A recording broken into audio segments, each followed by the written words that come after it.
맥을 하겠습니다. 마태복음 15장의 장제목은 결례 논쟁이에요. 맥은 1절로 11절입니다. 한 절씩 읽으시겠습니다. 그때 바리새인과 서기관들이 예루살렘으로부터 예수께 나와 이르되 당신의 제자들이 어찌하여 장로들의 전통을 거만하니까 떡 먹을 때 손을 씻지 아니하나니 대답하여 이르시되 너희는 어찌하여 너희의 전통으로 하나님의 계명을 거만하냐. 하나님이 이르셨으되 내 부모를 존경하라 하시고 또 아버지나 어머니를 비방하는 자는 반드시 죽임을 당하리라 하셨거늘.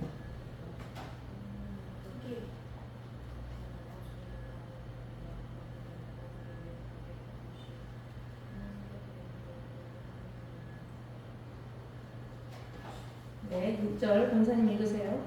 그 부모를 공경할 것이 없다 하여 너희의 전통으로 하나님의 말씀을 해야 하는데 외식하는 자들아, 이 시야가 너희에 관하여 잘 예언하였어도 다 이르시되 이 백성이 입술로는 나를 공경하되 마음은 내게서 돌보다. 사람의 계명으로 교훈을 삼아 가르치되 나를 헛되이 경배하는 도다 같으니라 하시고 무리를 불러 이르시되 듣고 깨달으라. 11절 읽으세요. 입으로 들어가는 것이 사람을 더럽게 하는 것이 아니라 입에서 나오는 것이 사람을 더럽게 하는 것입니다. 아멘. 네, 그래서 이제 바리새인과 서기관들이 예루살렘으로부터 예수께 나와 이르되, 이 말은 바리새인들과 서기관들이 산헤드린 공회에서 보낸 종교 조사자 단들이라고 할까요? 뭐 이런 이제 그분들이 갈릴리로 이제 파송된 거예요. 왜냐면 예수님에 대해서 좀 알아보겠다 이거죠. 알아보겠다. 네. 핍박이 점점 예수님에 대한 그 배척, 핍박 그것이 가중되고 있는 지금 점점 그런 시기에 지금은 맥의 그 옆에 가게 보면은 십자가 순환 1년 전 기사의 연속이에요. 14장부터 17장까지가 계속적으로.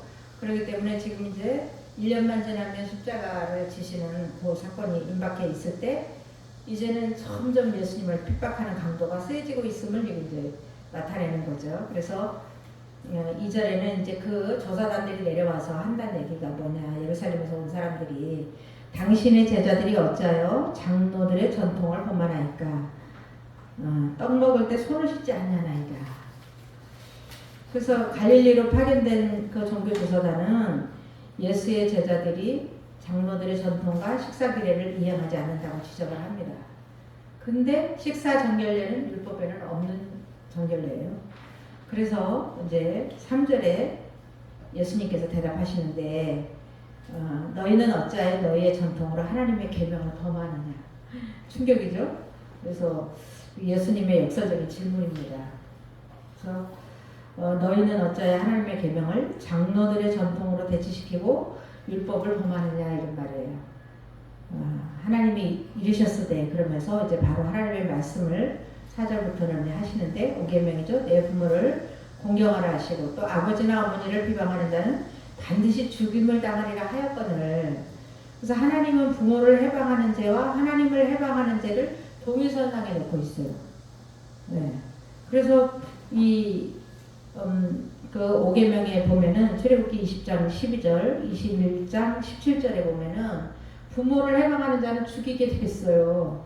그런데 그거를 말씀하면서 이런 계명이 있는데 이건 중요한 계명이잖아요. 이거는 율법의 어떤 가지가 아니라 핵심. 그러니까 10계명이 이제 그 율법이 확장된 거거든요. 613가지로 확장된 거기 때문에 사실 10계명이 중요하죠. 근데 그 10계명 중에서도 5계명, 그 계명이 너무나 중요한데 이 사람들은 이걸 왜곡하고 있다는 말씀을 하시는 게 5절이에요. 너희는 이르되 누구든지 아버지나 어머니에게 말하기를 내가 드려 유익하게 할 것이 하나님께 드림이 되었다고 하기만 하면, 이 말이 뭐냐면 유대인들은 맹세로서 부모를 부양할 물질을 하나님께 바쳤다고 맹세하는 게 있었나 봐요. 나는 우리 부모님께 효도를 해야 될 물질을 하나님께 바쳤어. 그러니까 부모님보다 크신 부모님도 섬기는 하나님께 바쳤기 때문에 나는 부양 여부가 이제 없어졌다. 이런 식으로 율법을 피해가는 이런 게 있었던 거죠. 근데 그걸 지적하신 거예요. 그 말을 뭐라고 하냐? 히브리어로 고르반이라고 하는 고르반.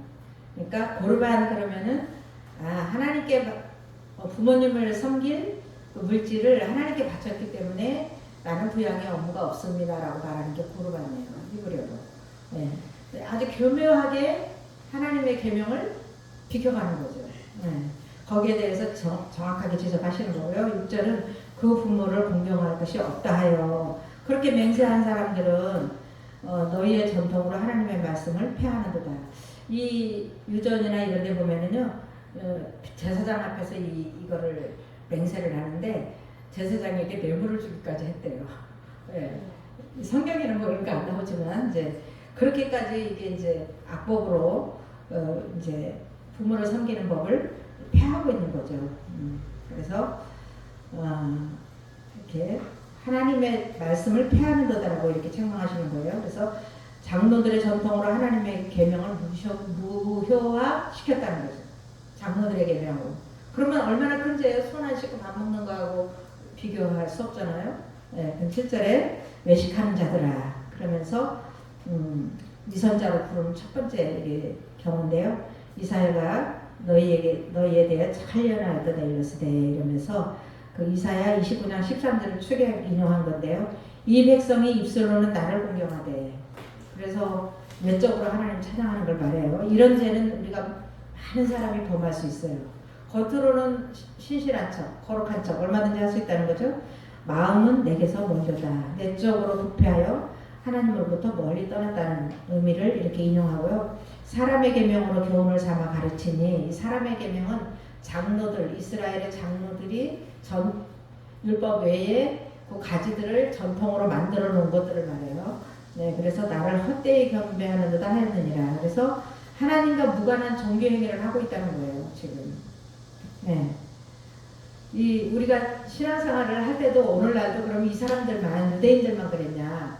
오늘날도 신앙생활을 과연 어떻게 해야 되는가 고민을 좀 해야 돼요. 왜냐면 말씀대로 해야 되는 거죠, 신앙생활을.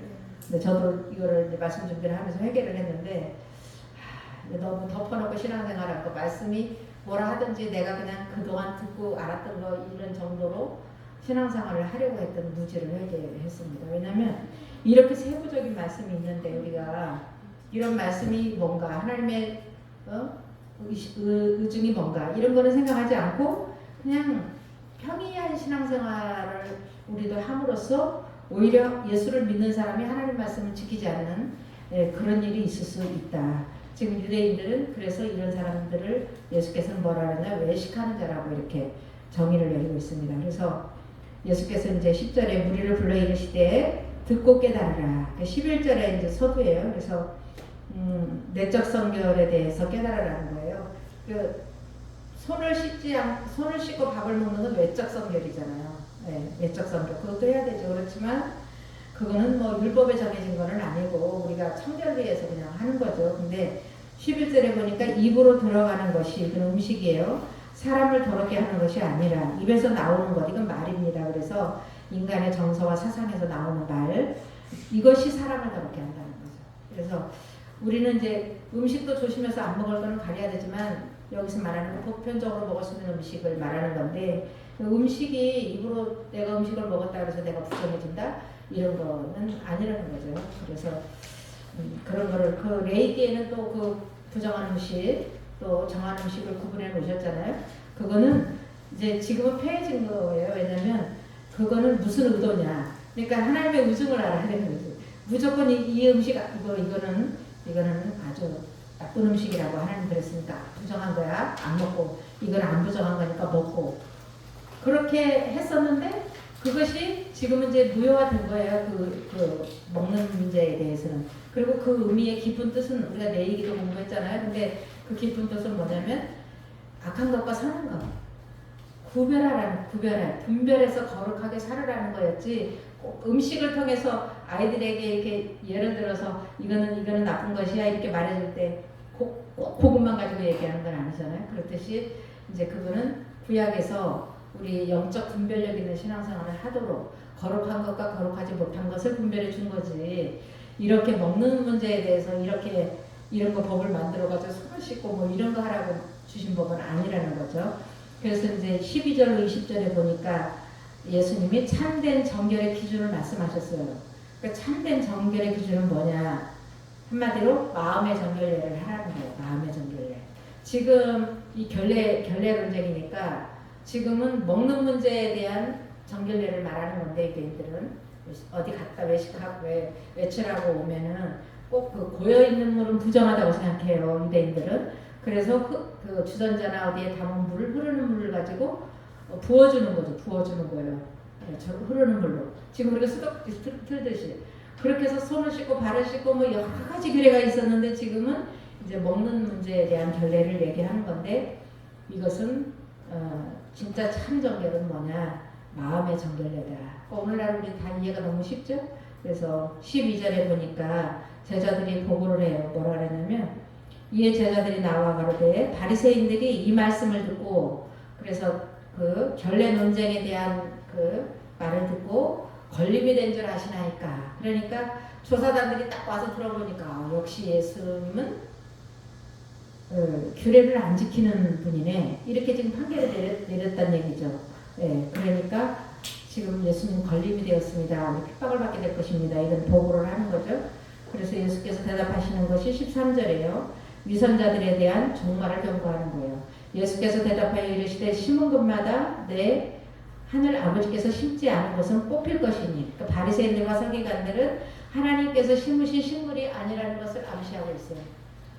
지난번에도 그 바리새인들 유대인들에게 지금 귀신 들어갔다 그랬잖아요. 나 같은 귀신이 도로 들어갔다고 지금 지난번에 제가 말씀드렸죠.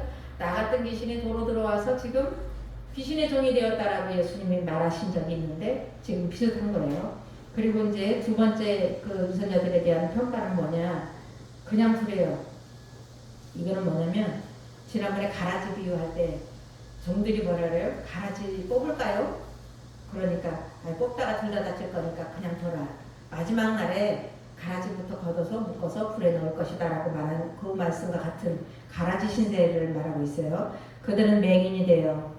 이 유대인들은 지금 소경이라고 진단을 내리고 있어요. 진리와 비진리를 분간하지 못하는 선생님들이라는 거예요. 그리고 또 이 맹인은 이제 백성들을 말해요. 그래서 이 가르침을 받는 자도 맹인이고 가르치는 자도 맹인이다. 그러니까 둘 다 구덩이에 빠지게 된다. 지옥에 들어가게 된다. 그런 말이죠.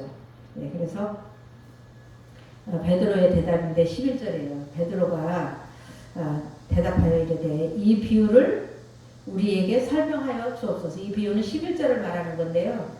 여기서 이 비유라는 뜻은 깨닫기 어려운 말, 불가사의한 말씀을 예수님이 하셨는데 그 말씀 좀 해석해 주세요. 지금 이런 말을 베드로가 확실히 그 열정이 뜨겁죠. 그냥 마음에 있는 걸 그냥 푸는 게 아니라 바로 또 배우려고 그래요. 왜 깨닫기 어려운 말이냐? 제자들까지도요 유대인들의 그 전통에 익숙해 있었기 때문에 유대인들의 전통에 대해서 예수님이 신랄하게 비난하는 걸 보니까 자기는 그걸 율법으로 알고 있었는데 이거 어떻게 된 거야? 이해를 못한 거예요. 그래서 어려운 말이에요. 깨닫기 어려운 말을 이해시켜 달라는 거죠. 그래서 예수께서 이르시되 너희가 아직도 깨달음이 없느냐 그러면서 메시아적 기적을 수차례 목격하고도 율법주의 편견에서 벗어나지 못하는 제자들. 편견이 참 무서운 거예요. 신앙생활에도. 그래서 제자들도 유대인이잖아요. 그렇기 때문에 유대인들의 전통 결례 이런 거를 중요하게 여겼기 때문에 예수님이 그걸 지적하는 거 자기들을 지적했는데도 예수님이 잘못된 것 같이 보이는 거예요 지금. 네, 그래서 이거를 묻고 있는 거죠. 그래서 책망을 하시는 것이 오순절 성령 강림을 통해서 비로소 제자들도 그때 예수는 진짜 메시아라는 걸 깨닫게 된 거예요. 지금 잘 몰라요 아직도. 이제 고백은 할 때도 있지만 지금 잘 몰라요. 11절을 설명하시는데 17절이에요. 입으로 들어가는 모든 것은 아까 음식이라고 그랬죠.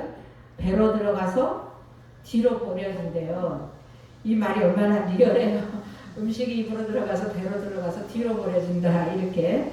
그래서 음식이 사람을 더럽게 못하는 신뢰를 정확하게 이렇게 얘기하시는 거예요. 너무 쉽게 하시는 거죠. 그래서 11절 두 번째 설명은 뭐냐? 사람을 더럽게 하는 원천은 마음이라는 거예요. 그것이 11절에 입에서 나오는 것들은 마음에서 나오나니 이것이야말로 사람을 더럽게 하느니라. 마음에서 나오는 것은 악한 생각과 살인과 간음과 음란과 도적질과 거짓 증거와 뭐 비방이니 이렇게 말하는데요. 마가는 12가지를 언급했어요. 마가는. 여기 지금 6가지거든요. 마가는 12가지로 더 낱낱이 사람의 마음에서 나오는 죄악에 대해서 언급을 하고 있습니다. 요거를 없애는 정결례를 해야 된대요. 마음을 씻는 정결례. 그죠? 네, 이게 이제 계명이죠. 네, 살인과 간음과 뭐 도적질과 거짓 증거 이게 9계명이고요. 그 다음에 결례 논쟁의 결론이에요. 20절인데 이런 것들이 마음에서 나오는 죄성들을 말하는데요. 사람을 더럽게 하는 것이요. 씻지 않은 손으로 먹는 것은 사람을 더럽게 하지 못하느니라. 그래서 예수는 일관되게 외면보다는 내면을 강조하시고 율법의 형식보다는 근본 정신을 항상 강조하셨어요. 그래서 산상수훈에는 다 율법의 근본 정신을 이렇게 말씀해 주시는 내용들이죠. 그래서 유대인들은 율법의 근본 정신은 모르고, 율법의 근본 정신은 뭐예요? 하나님 사랑이 일사랑이잖아요. 근데 그 근본은 모르고 계속적으로 겉으로 이렇게 외식하는 일만, 형식적인 거, 손 씻는 거, 뭐 안식일에 뭐 몇 발자국 안 걷는 거, 안식일에 밀도 이렇게 비벼서 먹으면 안 되는 거, 이런 거 가지고 지금 계속 논쟁 벌이고 있는 거예요. 지난번에 안식일 논쟁에서도 나왔잖아요. 네. 그리고 이제 팁이 하나 있는데요. 넘기면 갈릴리 전도 사역의 종결이에요. 4장 12절부터 지금 본장 15장 20절까지 이어온 주님의 갈릴리 사역이 이제 끝났습니다. 1, 2, 3차 이렇게 끝났고요.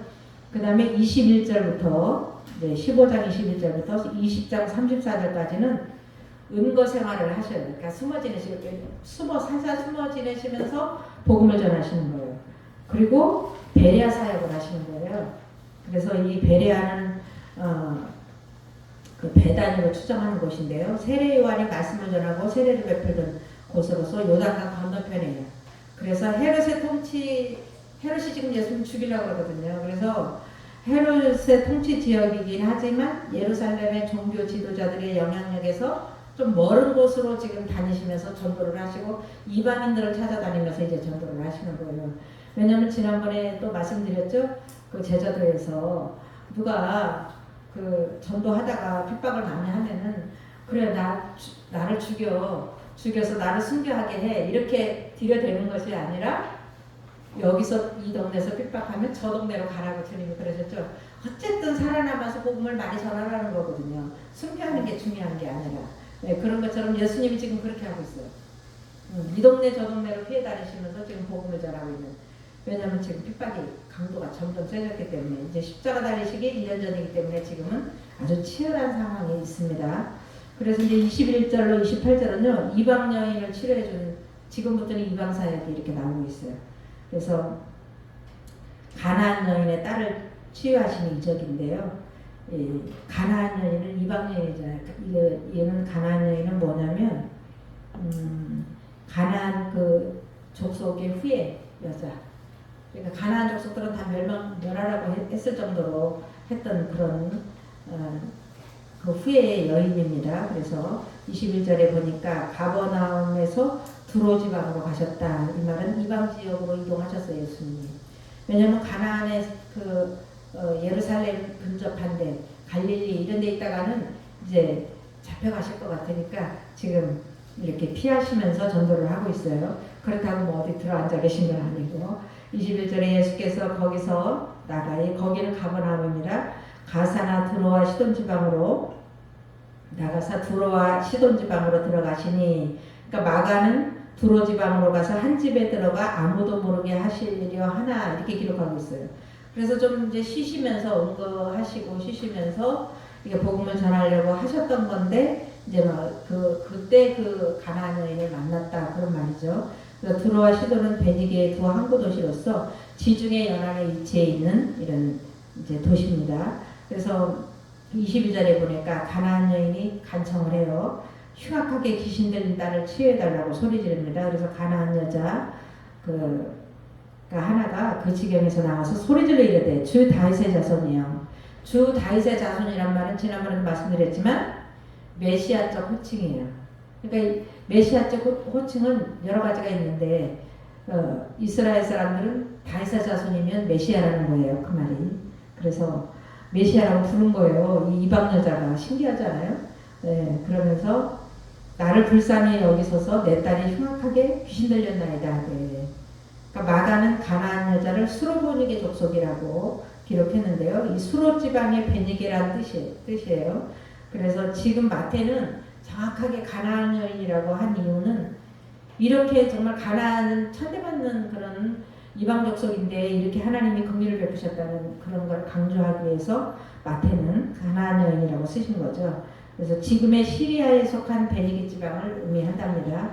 그래서 이제 소리 질렀는데 침묵으로 거절하시는 내용이 23절이에요. 예수는 한 말씀도 대답하지 않으시는 얼마나 다급하게 소리 지르는데 제자들이 와서 청하여 말하되 그 여자가 우리 뒤에서 소리 지르니 그를 보내소서 이렇게 말합니다. 그랬더니 예수님이 그 여자를 쳐다보지도 않으시고 그 냉정한 간접 거절인데요. 믿음 시험 두 번째예요. 그래서 지금 믿음 시험 하시려고 이렇게 하는 거예요. 첫 번째는 한 말씀도 안 하고 두 번째는 예수께서 대답하여 이르시되 나는 이스라엘 집에 잃어버린 양 외에는 보내심을 받지 아니하였다. 이 잃어버린 양 외에는 이거는 제자들에게 주신 첫 번째 선교 명령에 들어있어요. 너희는 이방인으로 가지 말고 그 이스라엘의 잃어버린 양에게로 가서 전도해라. 처음에 그러셨잖아요. 그 선교 명령과 똑같은 말씀을 하시는 거예요. 나는 이스라엘에게만 보냄받았지 이방인들에게는 보내지 않았어. 하나님이 이렇게 말씀하시는 거죠. 그래서 가나안 여자의 간청 두 번째는 주여 저를 도우소서. 그 여자가 와서 예수께 절하며 이 절한다는 얘기는 계속적으로 경배를 하면서 그 메시아를 알았으니까요. 얼마나 하나님인데 계속적으로 경배를 하면서 이렇게 간청을 하는 내용이죠. 이거는 주여 저를 도우소서 이 말은 부르짖었다 이런 말이에요. 소리 지르는 거죠. 그냥 보통적으로 얘기하는 게 아니라. 그래서 이제 예수님이 또 거절하는데 이제 3차 믿음 시험이에요. 이거는 뭐냐면 아마 주님은요 금방 고쳐주고 싶었을 거예요. 너무 사랑스럽잖아요. 유대인들도 그렇게 예수를 배척하는데 이방인 여자가 뭘 안다고 이렇게 예수를 안 하고 이렇게 사정을 하는데 빨리 고쳐주고 싶죠. 지금 이렇게 거절하는 게 예수님의 본심이 아니에요. 본심이 아니에요. 시험하시는 거죠. 그래서 이제 모욕적 거절을 하는데 그게 26절이에요. 네, 자녀와 개비예요. 그래서 대답하여 이르시되 자녀의 떡을 취하여 개들에게 던짐이 마땅치 않으니라. 얼마나 모욕적이에요. 근데 여기는 막 들깨 이런 개를 말하는 게 아니라 애완용개. 아무리 애완용개를 사랑해도 자식에게 줄 것을 개에게 주지 않는다. 이런 의미예요. 그래서 이방인은 이스라엘 축복에 동참할 수 없다는 의미고요. 가나안 여인에 대한 두 번째 믿음 시험, 이제 세 번째 믿음 시험이고요. 너희는 가서 모든 민족을 제자로 삼아 땅끝까지 이르러 복음을 전하라는 것이 주님의 본심이에요. 이게 두 번째 선교 명령이잖아요. 그런데 지금은 첫 번째 선교 명령을 얘기하시면서 나는 이방인에게 부름을 받지 아니하였다. 그리고 너희들은 유대인들은 원래 이방인들을 개 취급을 했어. 개. 사람으로 취급 안 하고 개 취급을 했거든요. 근데 지금 그런 말씀을 약간 응용해서 이렇게 말씀하시는 거죠. 그래서 이제 가나안 여자의 간청이 세 번째인데요. 메시아를 절대 신뢰해요. 이렇게 얘기하면은 지금 침이라도 뱉고 돌아섰을 것 같지 않아요? 보편적인 사람들은. 이렇게까지 안 고쳐주면 안 고쳐주지. 나 인격까지 보도 그래? 이게 오늘날로 말하면 뭐라 그래요? 그릇까지 깬다. 그지한테 밥은 안 줘도 그릇까지 깬다. 그릇은 깨지 말아야지 이런 말이잖아요. 네, 그런 것처럼 이 정도면 벌써 그래서 참 이 가나안 여인이 칭찬을 받게 된 거죠. 그래서 이 여자의 반응이 어땠냐 이 말을 듣고 메시아를 절대 신뢰했어요. 그렇기 때문에 갈 이유가 없죠. 길이 없어요. 나는 이분에게서 치료를 받아야 되는 거예요. 길이 없어요. 그래서 어떠한 상황에서 우리가 주님을 놓으면 안 되는 거죠. 여자가 이르되 주여 올소이다라는 겸손한 인정이에요. 주님의 말이 맞습니다. 나는 개 같은 여자예요. 이런 거죠. 개들도 제 주인의 상에서 떨어지는 투서러기를 먹나이다. 겸손과 인내와 끈질긴 믿음이 포함된 간청이죠.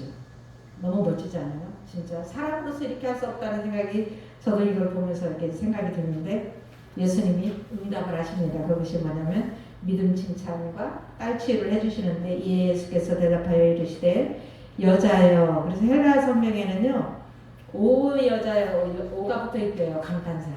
오 여자여 정말 대단하다 이렇게 칭찬하시는 거죠. 그냥 야 여자야 대단하다 이게 아니라 그냥 오 내 믿음이 크도다. 이 이방인이 칭찬받는 두 번째 경우예요. 첫 번째 경우는 누굴까요 그럼? 백부장. 이방인의 그 로마의 백부장이었던 그 백부장 하인을 고쳐달라고 했던 그분의 칭찬받았고 이 두 번째 칭찬을 받는 겁니다. 내 소원대로 되리라 하시니 그때로부터 그의 딸이 나으니라. 백부장의 하인과 가나안의 딸은 원격 치유예요. 왜냐면 지금 이 딸이 현장에 와 있는 게 아니에요. 엄마만 왔어요.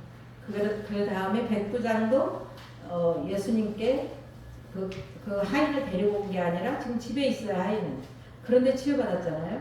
그래서 꼭 손을 얹어야 되는 것도 아니고 흔들어서 막 이렇게 해야 되는 것도 아니고 다만 하나님께서 원하시면 됩니다.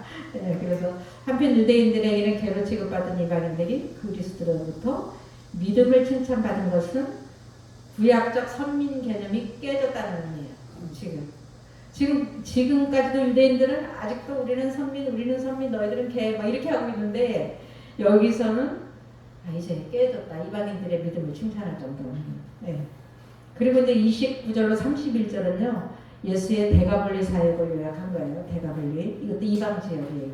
지금 이방 지역 사역을 지금 계속 얘기하고 있어요. 유대인들이 배척해서 복음이 어디로 넘어가요? 이방인에게로 넘어가요. 바울 로마서를 통해서도 바울이 똑같은 말씀을 하십니다.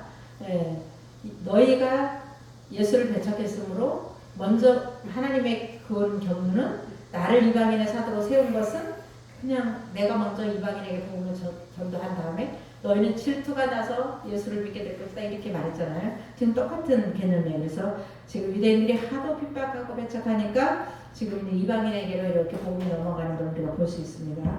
그래서 두로에서 대가볼리로 가시는 거죠. 두로에서는 이제 이 가나안 여인을 고치시고 그 다음에 대가볼리라는 것은 10개의 도시라는 뜻이에요. 그러니까 엄청 큰 지역인가 봐요.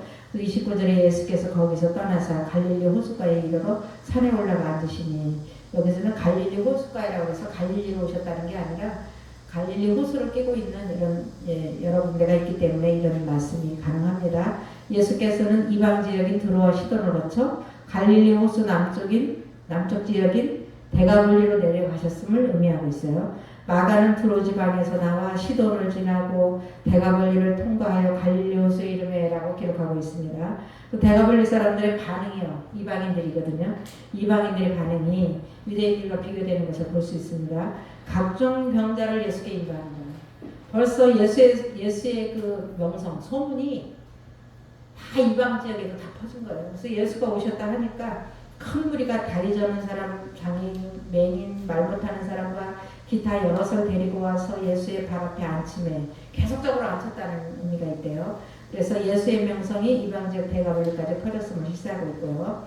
그 다음에 각종 병을 치유하셨는데 이건 메시아적 사역이에요. 왜냐하면 이사야 35장 5절 6절 42장 7절을 인용하신 건데 벙어리가 뭐 찬양하며 뭐 이런 말씀이 나와요. 이사에 그 예언이 이루어진 것을 성취하시는 모습이에요. 그래서 말 못하는 사람이 말을 하고 장애인이 운전하게 되고 다리 저는 사람이 걸으며 맹인이 보는 것을 무리가 보고 놀랍게 여겨 이스라엘 하나님께 영광을 돌리니라. 그 이방인들은 영광을 돌렸는데 바리새인들은 귀신 들린 자로 예수를 매도했죠. 예수님이 능력을 행하니까 바알세불 귀신의 왕을 힘입어서 귀신 쫓는 거야. 저 사람은 메시아가 아니라 귀신 들린 거야. 이런 식으로 매도했잖아. 자기 백성은 이렇게 매도했는데 이방인들은 영광을 돌리는 하나님께, 이스라엘 하나님께 영광을 돌리는, 정확하지 않으세요? 이스라엘의 왕으로 오신 예수님을 기가 막히게 알아본 거죠. 그 다음에 32절로 39절에는요 칠병이어의 이적이에요. 이것도 이방인 지역에서 일어난 일이에요. 오병이어는 유대인들에게 일어난 일이고 칠병이어는 이방인 지역에서 일어난 일입니다. 그래서 32절을 보니까 예수께서 급식 제안을 하세요. 그게 굶주린 무리를 불쌍히 여기셨는데요. 예수께서 제자를 불러 이르시되 내가 무리를 불쌍히 여기노라. 그들이 나와 함께 있은 지 이미 사흘이네. 그러니까 대가볼리 치유 사역이 3일 동안 이어졌음을 의미하고 있어요. 하루가 아니에요. 3일 동안. 3일 동안 예수를 떠나지 않고 함께 있는 거예요. 그래서 먹을 것이 없도다. 길에서 기진할까. 지금 이제 다 끝났어. 보내려고 그러는데 3일이 됐는데 가져온 양식 다 떨어지고 이제 기진을 해서 가다가 길에서 쓰러질까봐 보내지 못하겠다. 이런 말씀 하시는 거예요. 그래서 음식을 먹여보내겠다는 주님의 의지 표명이에요. 엄마 같은 마음이죠. 그래서 오병이어는 제자들이 먼저 제안을 했고 뭐라고 말했냐면 무리를 보내어 마을에 들어가 먹을 것을 사먹게 하소서 이렇게 말했는데 지금은 예수님이 제자들에게 제안을 해요. 지금 이 사람들을 먹여야 되는데 어떻게 하면 될까 이렇게 지금 고민하시는 중입니다. 그래서 제자들이 부정적인 반응을 해요. 예수님은 이때도 제자들을 시험하시고자 한 것 같아요. 왜냐하면 오병이어에서 이미 경험했잖아요. 예수님 여기 우리 또 보리떡 7개 하고 물고기 2마리 있어요. 이래야 되는 건데 그때는 보리떡 5개 하고 물고기 2마리로 5,000명 먹였잖아요. 2만 명을 먹인 거예요. 남자만 5,000명이니까. 그런데 똑같은 상황이 벌어졌는데 또 부정적으로 말해요. 제자들이. 부정적으로 말하는 거 봐요. 긍정의 신앙. 네. 제자들의 부정적 반응이에요. 불신앙이에요. 제자들이 이르되 광야에 있어. 지금 여기가 광야라는 거예요. 그때도 여기서 먹을 데가 없다 이렇게 말한 것처럼 우리가 어디서 우리가 배불리 먹을 만큼 떡을 얻으리까 이렇게 부정적 말을 하는 거예요. 그래서 예수님 딱 질문을 하시죠. 이 자기네가 먼저 얘기했어야 되는데 기회를 놓쳤어요. 그래서 예수님 뭐라냐면 예수께서 이르시되 너희에게 떡이 몇 개나 있느냐. 제자들이 대답하는데 7개와 작은 생선 2마리가 있나이다. 신앙 얘기하지. 이게 믿음이 없기 때문에 이 말이 안 나오는 거죠. 말 속에서 믿음이 심령의 정결례가 되었는지 안 되었는지 말 들어보면 다 알죠. 그래서 이제 이거에 대해서 책망하실 겨를도 없이 예수님이 이제 배고픈 무리를 불쌍히 여기시니까 그래서 무리를 땅에 앉히셨다. 땅에 앉힌 걸로 봐서 여기는 지금 여름입니다. 지금 이거는 오병이어 때는 6월절 가까운 때라 그때는 약간 봄이에요. 봄. 네, 그래서 35절에 예수께서 무리에게 명하사 땅에 앉게 하시고 오병이어 기족은 우기가 막 지난 6월절 무렵의 봄이므로 푸른 잔디 위에 앉히셨어요. 이 장소가 다 틀리죠. 그 다음에 축사하고 떡을 떼셨는데 여기서 축사는 지난번에도 오병이어 때 말씀드렸지만 감사기도 그냥 식사기도예요. 하나님 이 7마리의 7개의 보리떡과 2마리의 생선이 이 많은 사람을 먹일 수 있도록 은혜를 베푸소서 이런 기도가 아니라 감사 기도를 드리고 다 믿었기 때문에 더 이상 그런 거 필요 없죠. 그냥 감사 기도 드린 다음에 바로 이제 떡을 계속 떼시는 거예요. 다 먹을 때까지. 네. 제자들은 계속 갖다 놔보고 축사하고 떡을 떼셨다. 36절이죠. 먹고 남은 조각을 거뒀는데 7광주리에 차게 거뒀다. 지난번에는 오병이어에는 바구니 이렇게 메고 다니는 그 음식 담는 가방에 12개를 거뒀고 여기는 7광주리다. 그래서 먹은 자는 성인 남자만 4,000명이에요. 오병이어는 5,000명이었었죠. 먹는 자와 먹은 자와 여자와 어린이 외에 4,000명이었더라. 먹은 자는. 그래서 유대인의 계수법이에요. 이것도. 유대인들은 여자 빼고 어린아이들 빼고 성인 남자만 계수했는데 4,000명이더라. 그럼 여기서 따라다니는 아버지가 갔으니까 아내도 가고 아내가 갔으니까 애들이 가고 이러면 여기도 벌써 15,000명 이렇게 좀 넘어가겠죠.